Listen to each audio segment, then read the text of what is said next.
Matapos ang pananalasa ng Bagyong Upong, ang Police Regional Office Mimaropa ay nagsagawa ng relief operation sa mga pamilyang naapektuhan ng bagyo sa Papandayan Elementary School, Pinamalayan Oriental, Mindoro. Patrolwoman Fairlyn Joy Kawile sa report. Gawa ng Police Regional Office Mimaropa ang relief operations para sa mga pamilyang apektado ng Bagyong Upong sa Papandayan Elementary School, Barangay Papandayan, Pinamalayan Oriental, Mindoro. Pinangunahan ito ng Regional Community Affairs and Development Division sa ilalim ng pamumuno ni Police Brigadier General Roel C. Rodolfo, Regional Director ng PRO Mimaropa.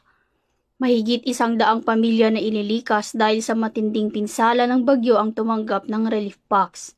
Layunin ng aktibidad na maibsan ang pasanin at muling makapagbigay ng pag-asa sa mga biktima ng kalamidad.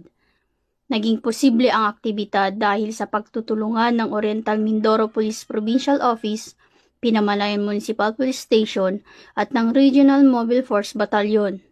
Muling pinatunayan ng kapulisan na higit pa sila sa pagbabantay ng kapayapaan, sila rin ay katuwang ng bawat Pilipino sa oras ng pangailangan.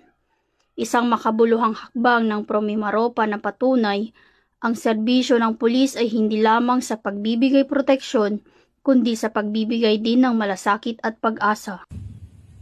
Mula dito sa Calapan City, Oriental, Mindoro, ako ang iyong PNN correspondent, Patrolwoman Fairlyn Joy Kawile, alagad ng batas, tagataguyod ng Balitang Pulis.